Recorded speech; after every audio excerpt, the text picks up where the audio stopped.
Assalamualaikum warahmatullahi wabarakatuh.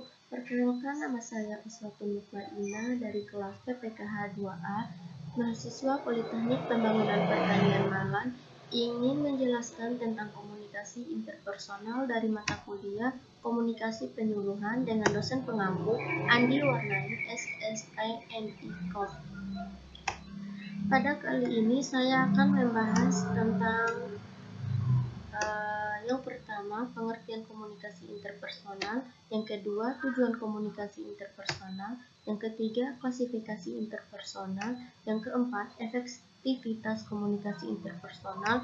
Dan yang terakhir ialah kelebihan dan kekurangan komunikasi interpersonal. Yang pertama yang akan kita bahas yaitu pengertian komunikasi interpersonal. Apa sih komunikasi interpersonal itu? Komunikasi interpersonal adalah komunikasi yang terjadi antara dua orang atau lebih, baik secara langsung maupun tidak langsung, sehingga komunikasi dapat melihat reaksi yang diberikan oleh lawan bicaranya. Yang kedua yaitu tujuan komunikasi interpersonal. Yang pertama yaitu menemukan diri sendiri. Maksud dari menemukan diri sendiri ini ialah komunikasi interpersonal memberikan kesempatan kepada kita untuk berbicara tentang apa yang kita sukai atau mengenai diri kita. Dengan membicarakan diri kita dengan orang lain, kita memberikan sumber balikan yang luar biasa pada perasaan, pikiran, dan tingkah laku kita. Yang kedua ialah menemukan dunia baru. Maksud dari menemukan dunia baru ialah banyak informasi yang kita ketahui datang dari komunikasi interpersonal. Meskipun banyak jumlah informasi yang datang kepada kita dari media massal, hal itu seringkali didiskusikan dan akhirnya dipelajari atau didalami melalui interaksi interpersonal. Yang ketiga ialah membentuk dan menjaga hubungan yang penuh arti. Maksud dari membentuk dan menjaga hubungan yang penuh arti ini ialah banyak dari waktu kita pergunakan dalam komunikasi interpersonal diabadikan untuk membentuk dan menjaga hubungan sosial dengan orang lain. Yang keempat ialah merubah sikap dan perilaku. Maksudnya ialah banyak waktu kita pergunakan untuk mengubah sikap dan tingkah laku orang lain dengan pertemuan interpersonal. Yang kelima ialah untuk bermain dan kesenangan.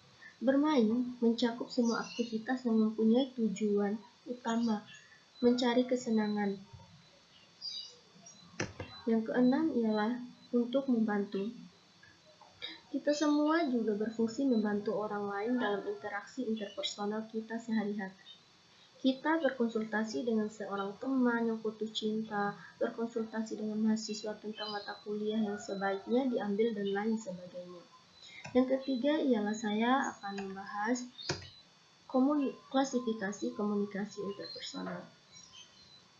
Yang pertama ialah interaksi intim, termasuk komunikasi di antara teman baik, anggota keluarga, dan orang-orang yang mempunyai ikatan emosional yang kuat dengan kita. Yang kedua ialah percakapan sosial, interaksi untuk menyenangkan seseorang secara sederhana. Yang ketiga adalah interogasi atau pemeriksaan, interaksi antara seseorang yang ada dalam kontrol, yang meminta atau bahkan menuntut informasi dari yang lain. Dan yang keempat ialah wawancara, salah satu bentuk komunikasi interpersonal di mana dua orang terlibat dalam percakapan yang berupa tanya jawab. Selanjutnya ialah efektivitas komunikasi interpersonal. Yang pertama, keterbukaan. Terbuka dalam artian ini adalah mengakui bahwa pikiran dan perasaan yang dilontarkan adalah memang milik Anda dan bertanggung jawab atasnya. Yang kedua ialah empati. Orang yang empati mampu memahami motivasi dan orang lain, perasaan dan sikap mereka, serta harapan dan keinginan mereka untuk masa mendatang. Yang ketiga ialah sikap mendukung. Hubungan interpersonal yang efektif adalah hubungan di mana terdapat sikap mendukung. Yang keempat, sikap positif. Mengkomunikasikan sikap positif dalam komunikasi interpersonal yaitu dengan dua cara. Yang pertama, menyatakan sikap positif, dan yang kedua, secara positif mendorong orang yang menjadi teman kita berinteraksi. Yang terakhir ialah kesetaraan. Komunikasi interpersonal lebih efektif bila suasana setara. Artinya, harus ada pengakuan secara diam-diam bahwa kedua pihak sama-sama bernilai dan berharga, dan bahwa masing-masing pihak mempunyai sesuatu yang penting untuk disumbangkan. Kemudian, yang selanjutnya, kelebihan dari komunikasi interpersonal. Yang pertama ialah feedback antara komunikator dan komunikan akan diterima secara cepat. Yang kedua, terjadi secara langsung. Yang ketiga, tidak memerlukan biaya dalam melakukannya. Yang keempat, terdapat kedekatan emosional. Yang kelima, dapat menyampaikan suatu pesan. Dan yang keenam, emosi atau perasaan antara komunikator dan komunikan lebih terlibat. Selanjutnya yaitu kelemahan dari komunikasi interpersonal.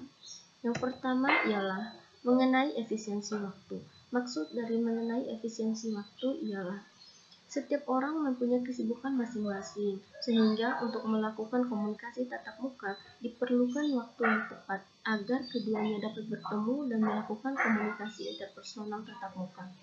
Yang kedua ialah tidak dapat berkomunikasi dengan orang yang ada di tempat yang berbeda. Karena jangkauan tatap muka ini sangat terbatas, sehingga memerlukan media untuk menghubungkan antara satu sama lain agar dapat berkomunikasi. Jadi, dalam tatap muka ini yang menjadi kendala adalah waktu dan jangkauannya yang terbatas. Kesimpulan dari materi kali ini ialah konsep diri dan persepsi interpersonal sangat dibutuhkan untuk pencapaian dalam kelancaran komunikasi. Orang yang mempunyai keahlian komunikasi, maka komunikasi orang tersebut akan berjalan dengan efektif. Jadi, kita harus memupuk keahlian kita dalam komunikasi interpersonal melalui konsep diri. Mungkin itu saja yang bisa saya sampaikan. Mohon maaf bila ada kesalahan kata. Wabillahi taufiq wal hidayah. Wassalamualaikum warahmatullahi wabarakatuh.